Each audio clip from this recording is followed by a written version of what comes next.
Live from our 7 Tasmania studios, your nightly news with Louise Huber begins now. State Labor is slamming the government following revelations the CEOs of TT Line and Tasports pocketed heavy bonuses on top of their salaries. The Shadow Treasurer claiming executives across both businesses were given $500,000 extra, according to the body's annual reports from 2023 and 2024. I think many Tasmanians would be questioning why executives at 2 government businesses that have been involved in the ferry fiasco are receiving such large payments. The Premier says no requests for bonuses for the delivery of the Devonport Port infrastructure management will be granted.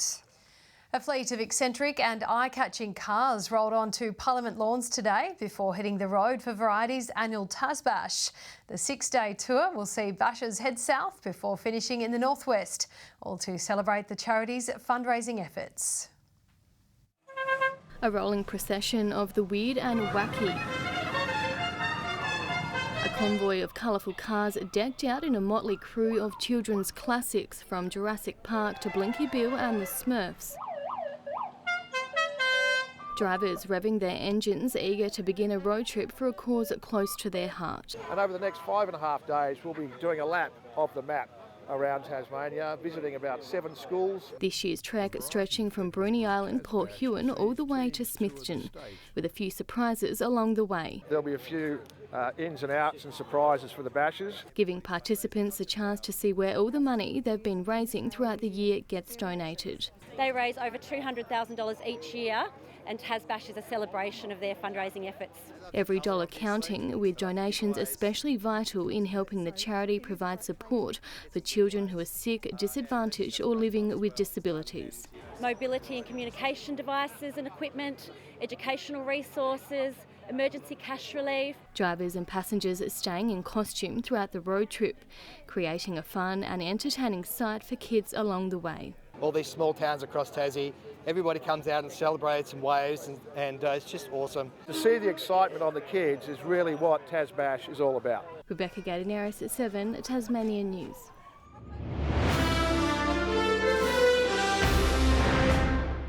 Changing pace now, and the state's most prestigious rabbits have been strutting their stuff, all vying for a top prize ahead of next week's Royal Hobart Show.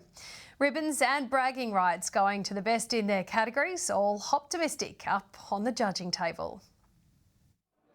Bounding ahead of the competition, rabbit breeders from across Tasmania gathering to be crowned our best. Nearly 100 prized animals of all shapes, sizes and ages pitted against one another. We've got Netherland Dwarves, I've got Polish, I think there might be some Jerseys here as well. There's some chinchillas, some British Giants, some silver foxes. The judging criteria certainly isn't easy though. Comes down to the type of the rabbit as well, so the overall shape, the muscle tone, head shape, the ear length. One breeder hand-rearing nearly a quarter of the competition likes her odds, but admits it's not all fun and games. It all takes puzzle pieces and can be frustrating at times, but yeah, just patience, the love, the passion. The Royal Agricultural Society of Tasmania providing today's prizes, from ribbons, trophies and even some feed and hay. There's so many different varieties of rabbits on display here today, all vying for the top prize in their own category.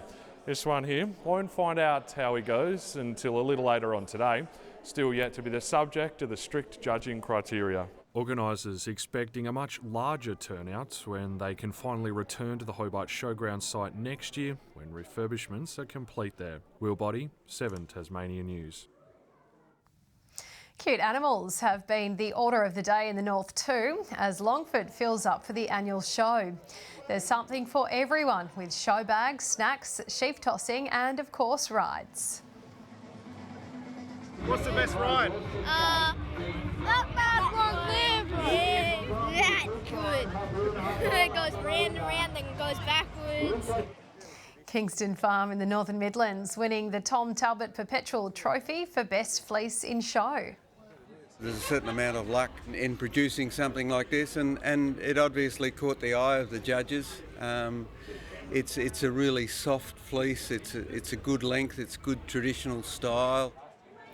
It was a record year for the fleece judging with more than 130 entries. It was double the fun at the Tasmanian Multiple Birth Association's Children's Festival. The event bringing together local families with twins and higher order multiples, proving a twintastic time with face painting, giant Jenga and sumo suits. Gives a great opportunity for absolute chaos and fun, and for our multiple birth families to join together and build a community. The occasion also allowing parents to bond over the struggles and rewards. It just really helps, and it's just wonderful to share experiences together. The association says multiple births in Tasmania are quite common, and families expecting triplets are also increasing.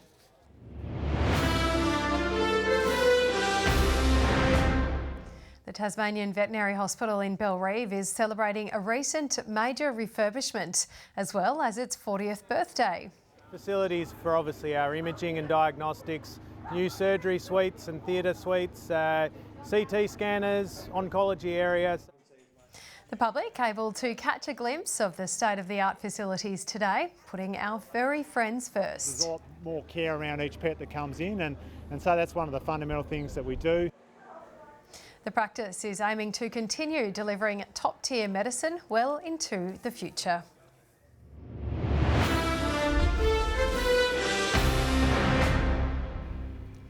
Scott Roth has apologised to one of his stars for leaving him languishing on the bench while Sydney ran circles around Tasmania at the Silverdome. Despite leading the first half, the Jackies' fourth loss of the season leaves them second from the bottom of the NBL ladder. 2 free throws after the buzzer, a final bit of salt from the Kings and the Jackies' wounded egos after turning Tassie's 12-point halftime lead into a 9-point Sydney victory.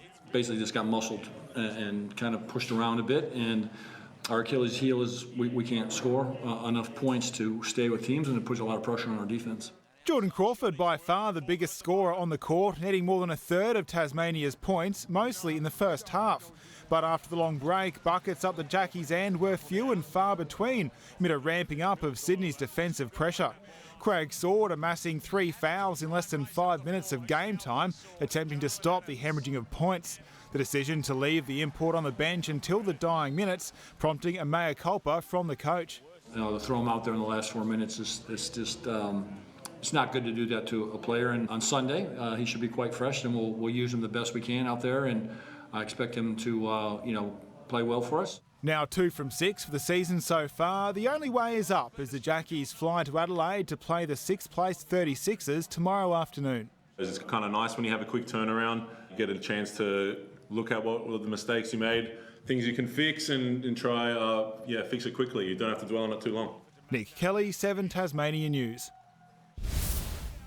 Burnie's Taron Armstrong won't play for the Taipans tonight.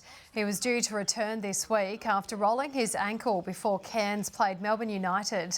However, scans have shown a tear to his ankle ligament and bone bruising. He's now expected to be fit by round 7. Alana Smith's Minnesota Lynx have forced a Game 5 in the WNBA final with a second win over New York Liberty this morning.